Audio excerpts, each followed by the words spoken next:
నమస్తే welcome to V digital news ముందుగా headlines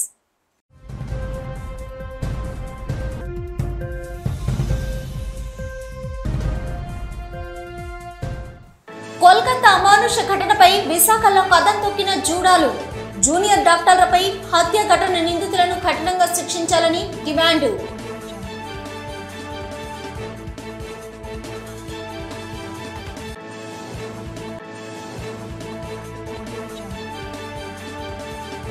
Kolkata అమానుష ఘటనను ఖండించిన ఏపీ హోంమంత్రి మంగళపూడి అనిత జూడాలు చేపట్టిన ధర్నాకు సంఘీభావం తెలిపిన హోంమంత్రి అనిత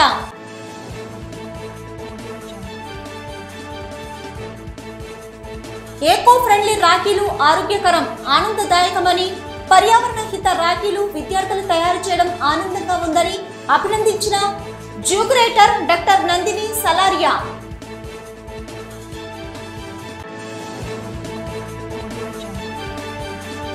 విశాఖలో వైసీపీకి మరో షాక్ బీజేపీలో చేరిన రజక కార్పొరేషన్ మాజీ డైరెక్టర్ ఈగలపాటి యువశ్రీ సింహాచలం శ్రీ శ్రీ శ్రీ వరాహలక్ష్మి నృసింహస్వామివారి దేవస్థానంలో శ్రీ శ్రీ శ్రీ వరాహలక్ష్మి నృసింహస్వామివారి సహస్ర నామార్చన నేత్రపర్వంగా సాగింది. ఆర్జిత సేవల్లో భాగంగా ఉత్సవమూర్తి గోవిందరాజస్వామిని ఉభయ దేవరులతో మండపంలో అధిష్ఠింపజేశారు. అర్చనలో పాల్గొన్న భక్తులు గోత్ర నామాలతో సంకల్పం చెప్పి పాంచరత్న ఆగమ శాస్త్రం విధానంలో విశ్వక్సేన ఆరాధన పుణ్యాహవచనాలతో కార్యక్రమానికి గమనీయంగా జరిపించారు. మంత్రపుష్పం మంగళ శాసనాల తర్వాత భక్తులకు వేద ఆశీర్వచనాలు శేష వస్త్రాలు స్వామివారి ప్రసాదాలను అందజేశారు.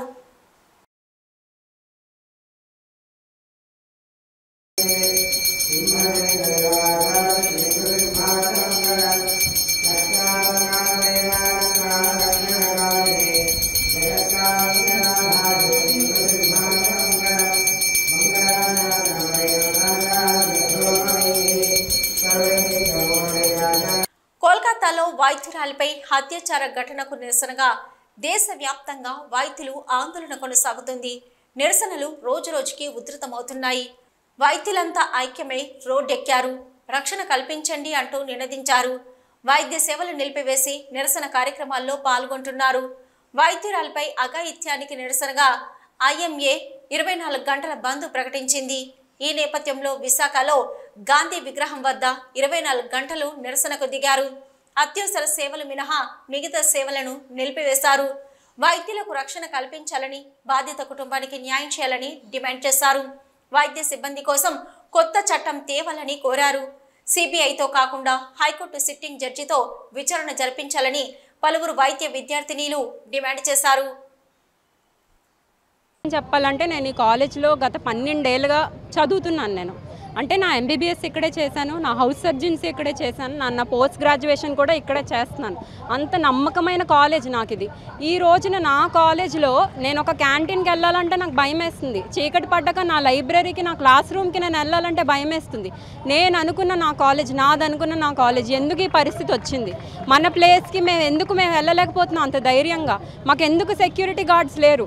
ఈ రోజున మా కాలేజ్లో కానీ మోస్ట్ ఆఫ్ ద గవర్నమెంట్ కాలేజ్లో if you look at the security guards, ముసలి వాళ్ళు, వీక్గా ఉన్నవాళ్ళు, లేడీస్, ప్రైవేట్ సెక్యూరిటీ పర్సనల్ వాళ్ళు ఎలా కాపాడగలరండి? ఒక వార్డ్ అంతటికి ఒక 20 మంది డాక్టర్లు ఉంటే ఒక్క సెక్యూరిటీ గార్డు ఎలా కాపాడుతారు? అంతమందిని ఎలా కంట్రోల్ చేస్తారని నేను అడుగుతున్నాను. ఈ డిమాండ్ మేము ఫస్ట్ టైం చేస్తున్నది కాదు, కొన్ని సంవత్సరాలుగా అడుగుతున్నాం. మాకు యాక్ట్ కావాలి. మీరు పేపర్ మీద రాయడం కాదు, పోర్ట్రేట్ చెయ్యండి, ఇంప్లిమెంట్ చెయ్యండి, కార్యాచరణలోకి తేవండి అంటే ఈ ఇన్సిడెంట్ కావాల్సి వచ్చిందా మీకు? ఈ ఇన్సిడెంట్ అయినా సరే ఇంత లేట్ చేస్తున్నారా మీరందరూ? ఏం జరుగుతుందని నాకు అర్థం కావట్లేదు. తను ఆ రోజు తను ఎక్స్పెక్ట్ చేసిందా అలా తనతో జరుగుతుందని? నేను హ్యాపీగా డ్యూటీ చేసుకొని వస్తాను, ఇంటికి వస్తానని అనుకుంది. ఆ అమ్మాయిని ఆ సెమినార్ హాల్లో అసలు ఒక్కొక్క డీటెయిల్ మనం చదవలేకపోతున్నాం. మనుషులుగా మనం డీటెయిల్ చదవలేకపోతున్నాం. అలాంటిది ఇంత లేట్ ఎందుకు చేస్తున్నారు మీరని అడుగుతున్నా. మీ అందరినీ అడుగుతున్నాను, ఈ వీడియో చూసే ప్రతి ఒక్కరిని అడుగుతున్నాను. మీకు కనుక కూతురు ఉంటే రేపు పొద్దున్న డాక్టర్ చేస్తారా? కూతురైనా కొడుకైనా డాక్టర్ చేయించే ధైర్యం ఉందా మీకు? అది మీరు చెప్పండి. ఆ ఒక్క ప్రశ్న నేను అడుగుతున్నాను. ఇమ్మీడియట్గా మా కోసం ఒక స్పెషల్ సెక్యూరిటీ ఫోర్స్ ఉండాలి. సిఐఎస్ఎఫ్ లేదా ఇండస్ట్రీస్ కాపాడడానికి ఎన్ఎస్జీ లేదా national security guard anti terrorist activities చూడడానికి హాస్పిటల్ అడ్మినిస్ట్రేషన్కి మీరు ఒక special security force hold accountability ఎందుకు ఇవ్వలేకపోతున్నారు? ప్రైవేట్ పర్సనల్ ఎవరికి అకౌంటబుల్? ఎందుకు ఇదంతా జరిగిందంటే వాళ్ళు ఎవరికి ఆన్సర్ చెప్తారు? మేము ఎవరిని అడగాలి ఇలా జరుగుతుందని? మా కోసం ఒక స్పెషల్ సెక్యూరిటీ ఫోర్స్ కావాలి. సెంట్రల్ ప్రొటెక్షన్ యాక్ట్ పేపర్ మీద కాదు, ఇంప్లిమెంట్ అవ్వాలి. ఈ యాక్ట్ చేయాలంటే నెక్స్ట్ టైం ప్రతి ఒక్కడికి భయం రావాలి, గుండెల్లో ఒక భయం రావాలి, స్పైన్లో ఒక షివర్ రావాలి. అక్కడ అమ్మాయి ఏదైతే ఒంటరిగా పోరాడిందో తనని మనం వెనక్కి తీసుకొని రాలేం, కానీ తనకి మాత్రం జస్టిస్ రావాలి, తన ఫ్యామిలీకి జస్టిస్ రావాలి. అదంతే మా కోరికలు అయితే ఇంత సింపుల్గా ఉన్నాయండి. మీరు అనుకుంటే మీరు ఒక్క రోజులో ఇవన్నీ చేయగలరు. కోల్కతాలోని RGKR మెడికల్ కాలేజీ పీజీ విద్యార్థినిపై జరిగిన అత్యాచారం, హత్య పాసివ్గా చర్యని హోంమంత్రి వంగలపూడి అనిత ఖండించారు. వైద్య విద్యార్థినిపై జరిగిన అమానుష అత్యాచారం, హత్యకు నిరసనకు వైద్యులు, జూనియర్ వైద్యులు చేపట్టిన ధర్నాకు ఆమె సంఘీభావం వ్యక్తం చేశారు. రోగుల ప్రాణాలు రక్షించే వైద్యులకు రక్షణ కల్పించవలసిన బాధ్యత ప్రభుత్వాలకు ఉందని, దీనిపై సీఎం చంద్రబాబుతో మాట్లాడతానని విద్యార్థినులకు హామీ ఇచ్చారు. నిరంతరం రోగులకు సేవలు అందించే వైద్యులపై దాడులు చేయడం అమానుష చర్య అని తెలిపారు. భవిష్యత్తుపై ఎన్నో ఆశలతో వైద్య విద్యను అభ్యసిస్తున్న RGKR విద్యార్థినులపై కొందరు సైకోలు మానవ మృగాల్లా విరుచుకుపడి అత్యాచారం చేయడం అత్యంత దురదృష్టకరమని అన్నారు.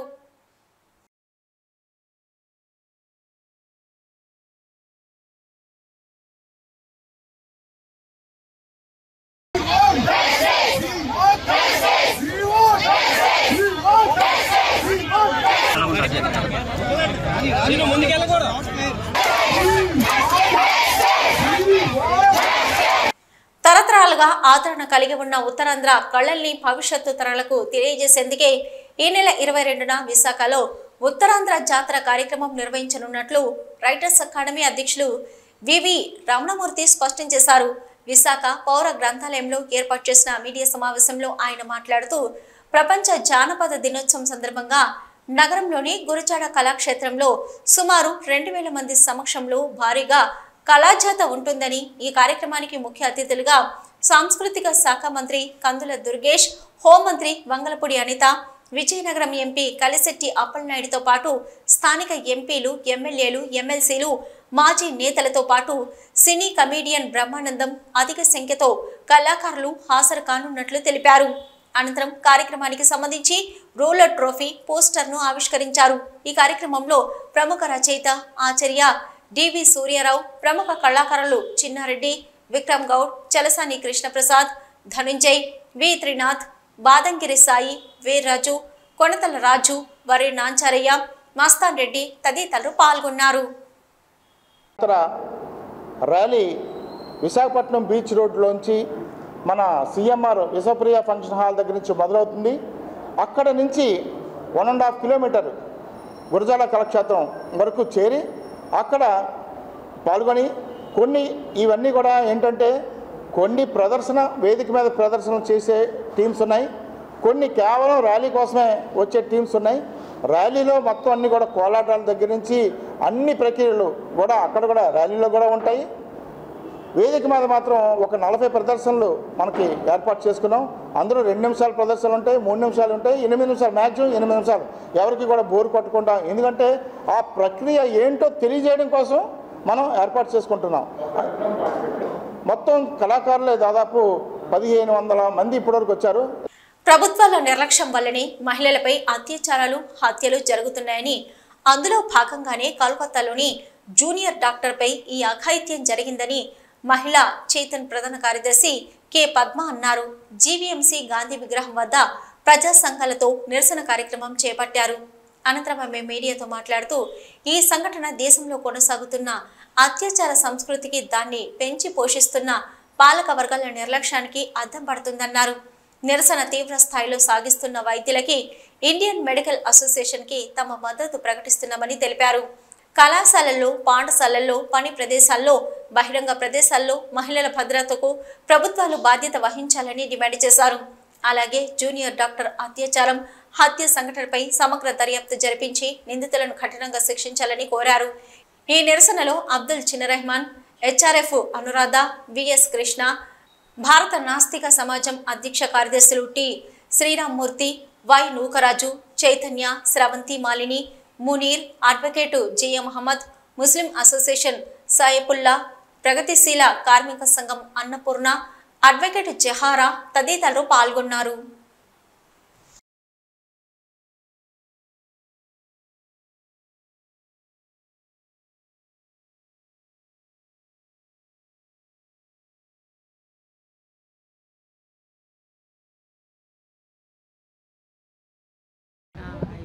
పీజీ మెడికో ఆమె సామూహిక అత్యాచారానికి హత్యకి గురైంది.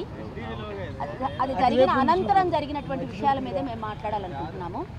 మామూలుగా అది అత్యాచారం జరిగింది, ప్రభుత్వం వెంటనే స్పందించి, పోలీసు వర్గాలు వెంటనే స్పందించి నిజంగా జరిగిన వాస్తవం ఏంటో గుర్తించి ముద్దాయిలను అరెస్ట్ చేసి ఉంటే ఏదో ప్రొటెస్ట్ జరిగేది, కానీ ఇంత పెద్ద ఎత్తున జరగాల్సి వచ్చేది కాదు. కానీ ఇప్పుడు ఏంటంటే ఒక బినామీ ముద్దాయిని తీసుకొచ్చారు.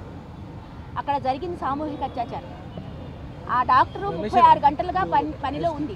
36 గంటలు ఒక డాక్టర్ పనిచేయాల్సిన పరిస్థితి ఆర్జేకర్ హాస్పిటల్లో ఉందనేది ఒక ఆశ్చర్యకరమైన విషయం. ఆ డాక్టర్ 36 గంటలు పనిచేసిన తర్వాత పడుకోవడానికి అక్కడ రెస్ట్ రూమ్ లేదనేది ఒక అంశం. ఆమె సెమినార్ హాల్లోకి వెళ్ళి పడుకుంటే అక్కడ రక్షణ లేకపోవడం ఇంకొక అంశం.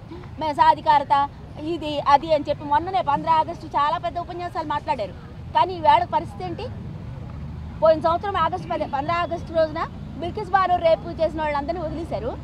ఈసారి 4 రోజుల ముందుగా దేశంలో సర్వీస్ రంగంలో నోబెల్ స్థాయిలో పనిచేసే ఒక డాక్టర్ని పూర్తిగా బలి తీసుకున్నారు. సరే అయ్యింది, సంఘటనలు జరుగుతాయి. కానీ జరిగిన సంఘటన మీద అక్కడ స్టేట్ గవర్నమెంట్ ఏం యాక్షన్ తీసుకుంది? సంఘటనకు వ్యతిరేకంగా, చచ్చిపోయిన అమ్మాయికి వ్యతిరేకంగా మాట్లాడి డిజిగ్నేషన్ ఇచ్చినటువంటి ప్రిన్సిపాల్ని వెంటనే రిలీవ్ చేసి ఇంకొక హాస్పిటల్కి, ఇంకో మెడికల్ కాలేజ్కి ఆయన ప్రిన్సిపాల్గా పంపించారంటేనే అక్కడ రాష్ట్ర ప్రభుత్వం చిత్తశుద్ధి ఏంటనేది అర్థమవుతుంది. కోర్టు 13వ తారీఖున దీని మీద ఎన్ని అక్షింతలు వేసింది. తర్వాత ఒక పక్క డాక్టర్స్ ప్రొటెస్ట్ అవుతుంటే ఇంకొక పక్కన 50 మంది మాబ్ హాస్పిటల్లో ఎంటర్ అయిపోయి అక్కడ సాక్ష్యాధారాలన్నింటినీ కడిగేసి కుర్చీలన్నింటినీ ఎరక్కొట్టి వెళ్ళిపోయారు. ఎవరి మాబ్? రాష్ట్ర ప్రభుత్వం పంపించిందా? లేకపోతే ప్రతిపక్ష బీజేపీ పంపించిందా? లేకపోతే ముద్దాయిలు అంత పలుకుబడి కలిగిన వారై ఆళ్ళు పంపించారా? మరి ఈ మాబ్ అటాక్ మీద ఇప్పటివరకు ఏంటి ప్రోబ్ చేశారు మీరు? సిబిఐ కూడా ఇంత నత్తనడకేంటి? 13వ తారీఖున సిబిఐకి ఇచ్చారు. ఇచ్చినప్పుడు ఈవేళ 18వ తారీఖు ఈ టైం సరిపోదా ముద్దాయిలను గుర్తించడానికి, అరెస్ట్ చేయడానికి? ఆ రాత్రి ఎవరైతే డ్యూటీలో ఉన్నారో వాళ్ళందరినీ పిలిపించుకొని ప్రాపర్గా సమగ్రంగా ఎంక్వైరీ చేస్తే కనుక ఒక్క క్లూ అయినా దొరకదా? ఎవడో సంజయ్ సింగ్ అనేటటువంటి వాడిని తీసుకొచ్చేసి నేనే చేశాను రేపు, నాకు ఉరిశిక్ష చేసేయండి అని మాట్లాడిస్తారా? ఎంత హాస్యాస్పదమైనటువంటి విషయం. అంటే ముద్దాయి తనకు తానే శిక్ష చేసుకుంటాడు అనమాట. ఇంకేం చట్టాలు అక్కర్లేదు, కోర్టులు అక్కర్లేదు, అసలు ప్రభుత్వాలే ఉండక్కర్లేదు. అందుకని మేమేం అడుగుతున్నామంటే డాక్టర్స్ ఇవాళ ఏం అడుగుతున్నారు? జరిగిన చర్యలో ముద్దాయిలందరినీ పట్టుకొని శిక్షించండి అని అడుగుతున్నారు. అది తప్పు కాదు కదా? వాళ్ళు దానికోసం డాక్టర్లు అందరూ రోడ్డు ఎక్కర్లేదు కదా? రోడ్ల మీద వాళ్ళు ప్రొటెస్టులు తెలియజేస్తుంటే ప్రభుత్వం ఏం చేస్తుంది? అలాగే వాళ్ళు ఇంకొకటి అడుగుతున్నారు. ఇవాళ సాఫ్ట్వేర్ ఇంజనీర్ అమ్మాయిలు నైట్ బయట ప్రయాణించాల్సి వస్తుంది. అలాగే అనేక షాపింగ్ మాల్స్లో పనిచేసే అమ్మాయిలు రాత్రి 11 తర్వాత రోడ్ల మీద ప్రయాణించాల్సి వస్తుంది. నిన్న ఉత్తరాఖండ్లో నర్సు ఒక ఆమె రోడ్డు మీద తను డ్యూటీ ముగించుకొని వెళ్తుంటే ఆమె మీద రేప్ జరిగింది, ఆమెను కూడా చంపేశారు. ఇంత దేశం అట్టుడికిపోతుంటే ఈ విషయం మీద అనేక రేపులు జరుగుతూనే ఉన్నాయి. అంటే మన దేశంలో అత్యాచార సంస్కృతి చాలా ప్రబలంగా ఉంది. ముఖ్యంగా ఇది సామూహిక అత్యాచారం అనే విషయం ఇప్పటివరకు అక్కడ స్టేట్ గవర్నమెంట్ ప్రకటించలేదు. ఎందుకంటే మనం దీని మీద ఎందుకు స్ట్రెస్ చేస్తున్నాం అంటే ఆ అమ్మాయి ఒంటి మీద ఉన్న గాయాలు చాలా తీవ్రమైనవి, చాలా లోతైనవి. ఆమె ప్రతిఘటించినప్పుడు కూడా జరిగిన గాయాలు కూడా తీవ్రమైనవి. ఈ గాయాలన్నింటినీ డాక్టర్స్ సైంటిఫిక్గా వాళ్ళు సర్టిఫై చేశారు. అది కాక ఆమె వెజైనాలో 151 mg సెమెన్ ఉంది. ఒక ఆరోగ్యవంతుడైనటువంటి పురుషుడు ఒకసారి సెక్స్ చేస్తే 5 to 15 mg కన్నా తక్కువే సెమెన్ రిలీజ్ అవుతుంది. కానీ ఇంత స్పెర్మ్ ఆమె వెజైనాలో ఉంది అంటే ఇది సామూహిక అత్యాచారం అని డాక్టర్ సర్టిఫై చేస్తుంటే నీకు ప్రాబ్లం ఏంటి? ఒకటి ఎవరినో తీసుకొచ్చి టింగుమని వాడిని ముద్దాయిని ప్రకటించాల్సిన అవసరం ఏంటి మీకు?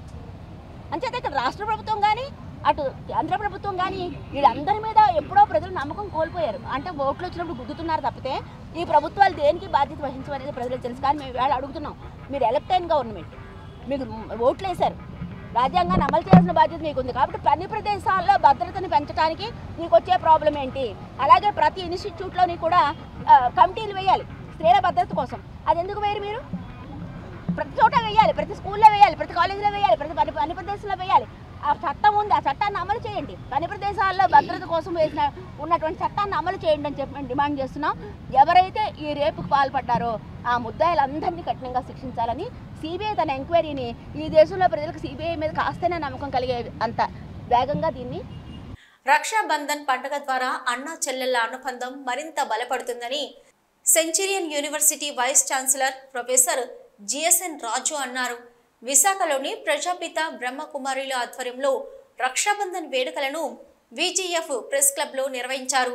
Centurion University vice chancellor professor GSN Raju మాట్లాడుతూ, విశాఖలో ప్రతి ఏటా బ్రహ్మకుమారి సంస్థ ద్వారా రాఖీ పౌర్ణమి వేడుకలు జరుపుకోవడం ఆనవాయితీగా వస్తుందన్నారు. రక్షాబంధన్ పండుగ ద్వారా అన్నా చెల్లెళ్ల అనుబంధం మరింత బలపడుతుందన్నారు. పూర్వకాలంలో నుంచి రక్షాబంధన్ పండుగ మొదలైందన్నారు. బ్రహ్మకుమారి సంస్థ ప్రతినిధి బీకే రామేశ్వరి మాట్లాడుతూ, దుర్గుణాలు, వ్యసనాలకు మానవులు బానిస అవుతున్నారని, ఇతరులను రక్షించలేని స్థితిలో ఉన్నారన్నారు. నూతన నవ ప్రపంచంలో మానవులకు జ్ఞానం అందించవలసి ఉందన్నారు. ప్రజలు దైవ కార్యక్రమాలకు సమయం కేటాయించాలని కోరారు. ఈ సమావేశంలో జాతీయ జర్నలిస్టుల సంఘం ఉపాధ్యక్షులు గంట్ల శ్రీనుబాబు, విజేఎఫ్ మాజీ ఉపాధ్యక్షులు నాగరాజు పట్నాయక్, బ్రహ్మకుమారి సంస్థ సభ్యులు సిద్ధు, సునీత, బీకే సత్యవతి, అనురాధ, భవానీ, సుమ, వెంకటరత్నం తదితరులు పాల్గొన్నారు. అటువంటి భారత జాతీయ పర్వదినం, మనం అందరం గర్వించదగ్గ జాతీయ పర్వదినం రక్షాబంధన పర్వదినం. ఈ రక్షాబంధన అంటే, బంధనం అంటే మనం కట్టుకునేది, కట్టుబడడం అనేది మన అందరికీ ఉండాలి. ఈరోజు స్వాతంత్రం పేరుతో పరతంత్రంలో ఉన్న మనం అందరం కూడా దుర్గుణాలకు, దుర్వ్యసనాలకు, బలహీనతలకు వశమై అనేక రకాల చెడు కర్మలు చేస్తున్నటువంటి ఈ కలియుగంలో మనిషి తనను తాను రక్షించుకోలేడు, ఇతరులను కూడా రక్షించలేని పరిస్థితి. చట్టం, న్యాయం, ధర్మం ఏమైనా సరే ఇది కూడా మనిషిని ఒక నిబద్ధతతో కూడిన జీవితాన్ని జీవించేలాగా చేయలేకపోతున్నాయి. ఆధ్యాత్మికత పేరుతో కూడా మానవుడు ఈరోజు దాన్ని కూడా లెక్క చేయలేనటువంటి రోజులు ఇది. కాబట్టి మనందరికీ ఈ సమాజాన్ని మార్చాలి. ఒక ప్రేమ సమాజం, ఒక సభ్య సమాజం, ఒక సుఖశాంతితో కూడినటువంటి సమాజం. ప్రత్యేకంగా ఆ రక్ష కోసం మనం అందరం కూడా ప్రతి ఏటా కూడా ముందు మనకి కూడా ప్రారంభంలో ఫస్ట్ కట్టేది ప్రజాపిత బ్రహ్మకుమారిసే. కాబట్టి వచ్చిన ప్రతి జర్నలిస్టు కూడా రక్షాబంధన్ కట్టించుకొని బ్రహ్మకుమారిస్తూనే అదేవిధంగా వారిచ్చే ప్రసాదం స్వీకరించాల్సిందిగా కోరుతున్నాం. ఒకటే కాన్సెప్ట్, అందరం బాగుండాలి, అందులో మనం ఉండాలి.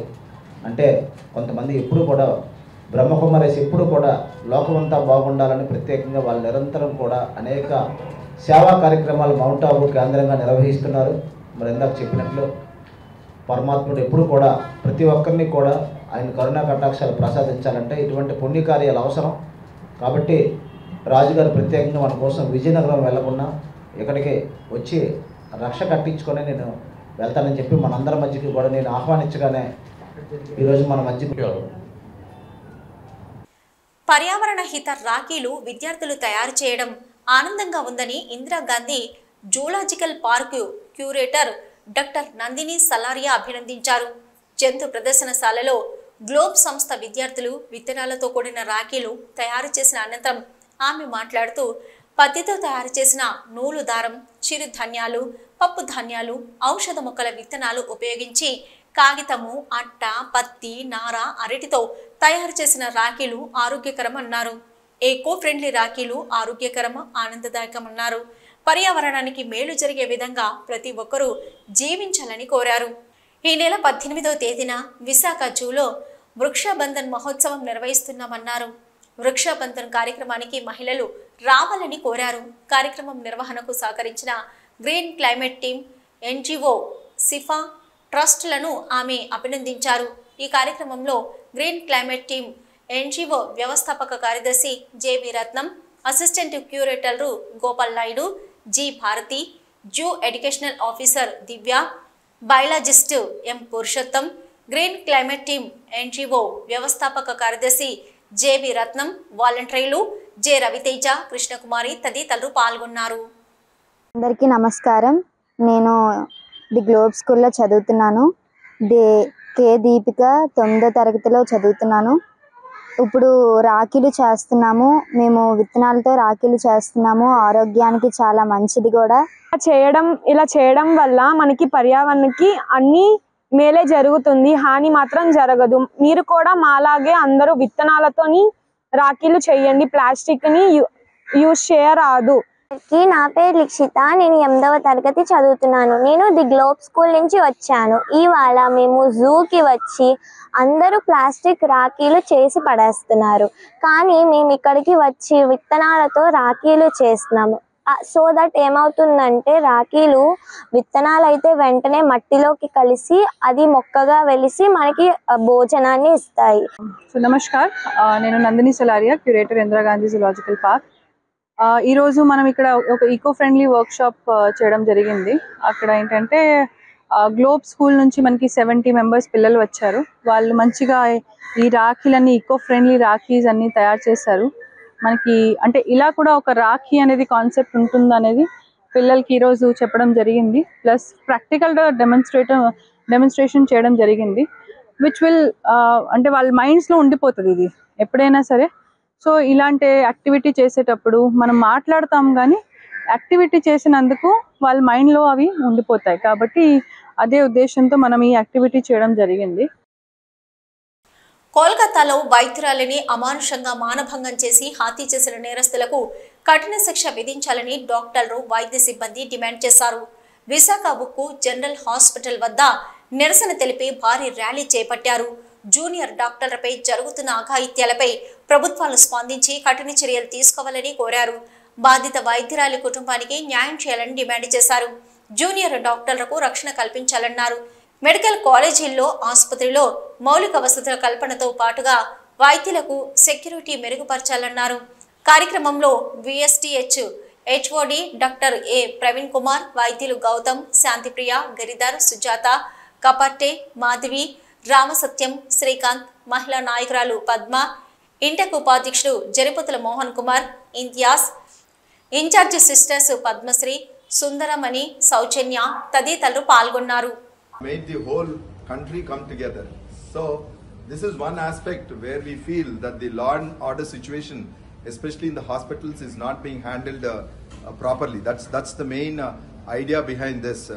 And I request all of y'all to be more vigilant, and to be, what you should do is you should report such matters, so that if one person is taken care of, the other people will be a little wary in doing such things. Of course, we do not have very strong backing, but I'm sure the government would bring about certain legislations which has help us in such accidents from happening again. Gajuwaka సమీపం చిన్న నడుపూరు నూకాంబిక ఆలయం 11వ వార్షికోత్సవం సందర్భంగా ప్రత్యేక పూజలు నిర్వహించారు. తేదాప రాష్ట్ర అధ్యక్షుడు ఎమ్మెల్యే పల్లా శ్రీనివాసరావు ముఖ్య అతిథిగా హాజరై అమ్మవారిని దర్శించుకున్నారు. ఎన్నికల్లో గెలిచాక తొలిసారిగా ఆలయానికి విచ్చేసిన పల్లాకు ఆలయ కమిటీ అర్చకులు పూర్ణ కుంభంతో స్వాగతం పలికారు. వేడుకల సందర్భంగా అమ్మవారికి విశేష అలంకరణ చేశారు. రాష్ట్రం సుభిక్షంగా ఉండాలని, ప్రజలందరికీ ఆయురారోగ్యాలు ప్రసాదించాలని కోరుకున్నట్లు పల్లా తెలిపారు. ఆలయ నిర్వహణకు కావలసిన సహకారాన్ని అందిస్తానని హామీ ఇచ్చారు. కమిటీ చైర్మన్ ఇందల ఈశ్వరరావు, జగన్నాథ రామనాయుడు, బలాగా బాలరాయుడు, నాగిరెడ్డి వెంకటరమణ, రాంబాబు, బొండా అప్పారావు, సీతి నరసింగారావు, ఎర్ర అప్పారావు తదితరులు పాల్గొన్నారు. అలాగే మరి ఈ గ్రామం వెనకగానే ముందుని బోలి స్థలం ఎంఆర్రావు గారు దీనికి దేవస్థానం కింద రాసి ఉన్నారు.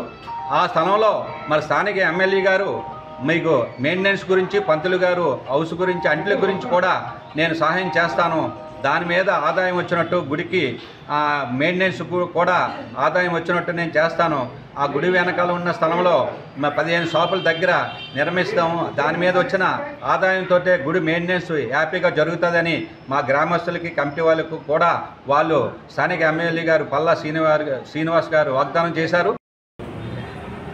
మరి చిన్నడుపూరులో ఉన్నటువంటి నూకాంబిక గుడి వార్షికోత్సవం సందర్భంగా ఈరోజు 11వ వార్షికోత్సవం సందర్భంగా మరి అమ్మవారిని దర్శనం చేసుకోవడం జరిగింది. ఇది ఈ గుడిలో ప్రజలందరూ కలిసి చాలా చక్కగా మరి కార్యక్రమాలను నిర్వర్తిస్తుంటారు. ప్రతి గాజువాకలో వైసీపీకి మరో బిగ్ షాక్ తగిలింది. వైసీపీ మహిళా విభాగం రాష్ట్ర ప్రధాన కార్యదర్శి మరియు రజక కార్పొరేషన్ మాజీ డైరెక్టర్ ఈగలపాటి యువశ్రీ బీజేపీలో చేరారు. జిల్లా పార్టీ కార్యాలయంలో మాజీ ఎంపీ జీవీఎల్ నరసింహారావు సమక్షంలో గాజువాక నియోజకవర్గ కన్వీనర్ కరణం రెడ్డి నరసింహారావు ఆధ్వర్యంలో ఆమె తన అనుచరులతో కలిసి పార్టీ తీర్థం పుచ్చుకున్నారు. ఈ సందర్భంగా యువశ్రీ మాట్లాడుతూ బీజేపీ సిద్ధాంతాలు మరియు ప్రధాని మోదీ సుపరిపాలనకు ఆకర్షితులైన తాను పార్టీలో చేరానని చెప్పారు. పార్టీ బలోపేతానికి తన వంతు కృషి చేస్తానని తెలిపారు. ఈ సందర్భంగా జీవీఎల్ మాట్లాడుతూ ప్రధాని మోదీ నాయకత్వంలో ఎన్డీఏ కూటమి కేంద్ర ప్రభుత్వం అన్ని రంగాల్లో అభివృద్ధిలో ముందుకు దూసుకుపోతుందని అన్నారు. చట్టసభల్లో మహిళలకు 33% రిజర్వేషన్లు కల్పిస్తామని గుర్తు చేశారు. ఈ కార్యక్రమంలో జిల్లా అధ్యక్షుడు రవీంద్ర మేడపాటి, ప్రధాన కార్యదర్శి దామోదర్, ఓబీసీ మోర్చా జిల్లా అధ్యక్షుడు వల్రెడ్డి శ్రీనివాసరావు, మహిళా మోర్చా జిల్లా అధ్యక్షురాలు ఉమ్మిడి సుజాత, భావని, గూటూరు శంకర్రావు, నాగేశ్వరరావు తదితరులు పాల్గొన్నారు. Air India air hostess Eegalapati Madhuva, Trinath, Eduresi Kondamma, Sirapurapu Errayyamma, Betha Hemadurga, Elluri Ravi Shankar, Pratima, Gummadi Mounika, Gadi Suresh, Jonnada Jayakanth, గుమ్మడి జగదీష్, వింజమూరి హేమంత్, సుమంతు, సీత తదితరులు ఉన్నారు. ఒక అద్వితీయ శక్తిగా డెవలప్ చేయాలని ఆయన సంకల్పం, దాన్ని ప్రజలు విశ్వసించారు, దాన్ని చూశారు, కనుకనే మళ్ళీ పట్టం కట్టారు. సో కాబట్టి మళ్ళీ బీజేపీ ఇంకోసారి అధికారంలో రావడం 29లో కూడా తెచ్చాం. సో కాబట్టి రాజకీయాల్లో శాశ్వతంగా ఉండేది భారతీయ జనతా పార్టీ, అధికారంలో ఉండేది భారతీయ జనతా పార్టీ. భారతదేశ భవిష్యత్తుని నిర్మించాలనేటువంటి ఒక సంకల్పంతో పనిచేసేటువంటి పార్టీ. బీజేపీని ఎప్పుడు అధికారంలో ఉంచాలి అన్న సంకల్పంతో పనిచేయటంలా భారతదేశాన్ని. Insurance corporation golden jubilee year celebrations సందర్భంగా దేశంలో పెరుగుతున్న నిరుద్యోగం, పరిష్కార మార్గాలు అనే అంశంపై సదస్సు నిర్వహించారు. దీనికి ముఖ్య అతిథులుగా ఇన్సూరెన్స్ కార్పొరేషన్ ఎంప్లాయీస్ యూనియన్ అధ్యక్షులు Kameshwari, professor doctor K Padma హాజరయ్యారు. ఈ సందర్భంగా మీడియాతో మాట్లాడుతూ దేశంలో నిరుద్యోగం స్వాతంత్రం తర్వాత ఎన్నడూ లేనంతగా పెరిగిపోయిందన్నారు. 8 ఏళ్లలో నిరుద్యోగం 14% పెరిగిందని, అండర్ ఎంప్లాయ్మెంట్ కూడా భారీ స్థాయిలో పెరిగిందన్నారు. పోస్ట్ గ్రాడ్యుయేషన్ చేసిన వారు చిన్న చిన్న ఉద్యోగాలకు దరఖాస్తులు చేస్తున్నారన్నారు. గ్రామీణ ప్రాంతాల్లో వ్యవసాయేతర రంగాల్లో డిమాండ్ తగ్గడంతో అక్కడ పనులు చేసుకునే వారిలో నిరుద్యోగం పెరిగింది. అదే సమయంలో ఆర్థిక రంగం దిగజారడం, ఇతర అంశాల కారణంగా పట్టణాల్లోనూ ఉద్యోగ ఉపాధి అవకాశాలు తగ్గడంతో దేశంలో నిరుద్యోగ సమస్య పెరుగుతూ వచ్చినట్టుగా తెలిపారు. ఈ కార్యక్రమంలో south central zone insurance employees federation అధ్యక్షులు పి సతీష్, డివైఎఫ్ఐ, ఎస్ఎఫ్ఐ ప్రతినిధులు, విద్యార్థులు పాల్గొన్నారు. నా పేరు Kameswari, president insurance corporation employees union Visakhapatnam division. ICU Visakhapatnam division golden jubilee year celebrate చేసుకుంటున్నది. అందులో భాగంగానే ఈరోజు దేశాన్ని కుదిపేస్తున్న సమస్య నిరుద్యోగం, కారణాలు, పరిష్కారాలు అనే అంశంపై సదస్సు నిర్వహించడం జరుగుతుంది. దీంట్లో భాగంగా ఐసీయూతో పాటు డివైఎఫ్ఐ, ఎస్ఎఫ్ఐ కూడా జాయిన్ అయ్యారు. 3 సంస్థలు కలిసి ఈ సెమినార్ నిర్వహిస్తున్నాము. మన దేశంలో యువత పాపులేషన్ ఎక్కువగా ఉంది. దరిదాపు 50% పైబడి యూత్ ఉన్నారు. అట్లానే మన రాష్ట్రంలో కూడా 70% వరకు యూత్ పాపులేషనే ఉంది. 25 ఏళ్ళు అంతకన్నా తక్కువ సగటు వయస్సు మన దేశంలో ఉంది. ఇంత యూత్ పాపులేషన్ని మనం సక్రమంగా ఉపయోగించుకున్నట్లయితే మన జీడిపిని 2% పైబడి ఇంకా ఇప్పుడు సాధించిన దానికన్నా ఎక్కువ సాధించుకోగలుగుతాం. కానీ ఆ విధంగా మన విధానాలు లేవు. దాని కారణంగా ఏంటి అంటే చదువుకున్నటువంటి యువతలో నిరుద్యోగం పెరిగిపోతుంది. జీవీఎంసీ 65వ వార్డు టిట్కో నివాసాల సమీపంలో ప్రభుత్వ భూమిలో జరుగుతున్న అక్రమ నిర్మాణాలకు అడ్డుకట్ట వేసి బాధ్యులపై ల్యాండ్ గ్రాంబింగ్ యాక్ట్ కింద చర్యలు తీసుకోవాలని వార్డు తేదాప నేతలు కోరారు. ఈ మేరకు వార్డు అధ్యక్షుడు రట్టి వాసు ఆధ్వర్యంలో పెద్దగంటాడ తహసీల్దార్కు ఫిర్యాదు చేశారు. ప్రభుత్వ భూమి అన్యాక్రాంతమవుతున్నా చర్యలు తీసుకోకపోవడం విచారకరమన్నారు. ఇక దర్జాగా నిర్మాణాలు సాగిస్తున్నారని, ఈ విషయంలో ఎంతటి వారైనా ఉపేక్షించరాదని కోరారు. ఇదే అంశాన్ని పార్టీ రాష్ట్ర అధ్యక్షుడు ఎమ్మెల్యే పల్లా శ్రీనివాసరావు దృష్టికి తీసుకెళ్లినట్లు తెలిపారు. లిఖితపూర్వకంగా ఫిర్యాదు అందిస్తే బాధ్యులపై చట్టపరమైన చర్యలు తీసుకుంటామని ఎంఆర్ఓ హామీ ఇచ్చారు. ఇతర ప్రాంతాల వ్యక్తులు వార్డుల్లో పాగా వేసి ఆక్రమణలకు పాల్పడుతున్నారని నేతలు ఆరోపించారు. కార్యక్రమంలో సిగటపు సుజాత, సమ్మిడి ఉమా, పోతిన వెంకటేశ్వరరావు, సింగంపల్లి దేముడు, కోరుకొండ మంగ తదితరులు పాల్గొన్నారు. ఈరోజు మన పెదగంటాడు ఎంఆర్ఓ కలవడం జరిగింది. మా 65 వార్డు నుంచి టీడీపీ నాయకులందరూ ఉమా గారు కానివ్వండి, లేకపోతే మన మంగ గారు కానివ్వండి, సుజాత గారు కానివ్వండి, దేవుడు గారు వెంకటేశ్వర, ప్రతి ఒక్కరు 65 వార్డు నుంచి తెలుగుదేశం కార్యకర్తలు ప్రతి ఒక్కరు కూడా ఈ ఎంఆర్ఓ మేము కలవడం జరిగింది. అది మేము ఎంఆర్ఓ గారు చెప్పడానికి కారణం ఏంటంటే, గత వైసీపీ గవర్నమెంట్లో వీళ్ళు భూ కబ్జాలతో విపరీతం దోషిస్తారు. అప్పుడు కూడా ఉద్యమాలు చేసి ఎంఆర్ఓ గారు తీసుకొచ్చాము. మేము అప్పుడు అడిగితే మా మీద కేసులు కట్టి ఇవాళ గాజువాడ టీచర్లు, గంట టీచర్లు కేసులు పెట్టి ఉన్నాయి. వాళ్ళు కబ్జాలు చేశారు. కబ్జాలు చేసి మీ కంప్లైంట్ ఈ రోజు కూడా ఎఫ్ఐఆర్లు ఉన్న దాని మీద. డిజిటల్ న్యూస్ ముగించే ముందు హెడ్లైన్స్ మరొకసారి.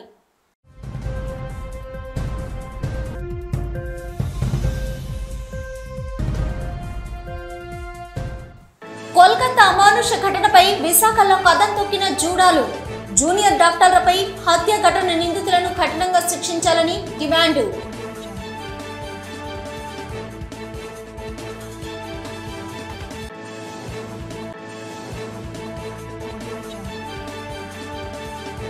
కోల్కతా అమానుష ఘటనను ఖండించిన ఏపీ హోంమంత్రి మంగళపూడి అనిత. జూడాలు చేపట్టిన ధర్నాకు సంఘీభావం తెలిపిన హోంమంత్రి అనిత.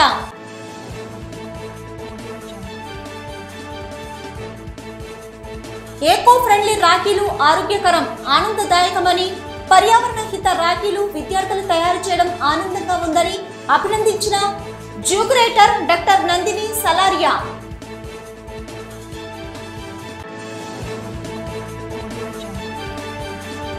విశాఖలో వైసీపీకి మరో షాక్.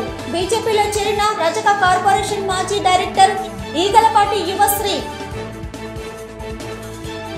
ఇవి ఇప్పటివరకున్న డిజిటల్ న్యూస్. నమస్తే.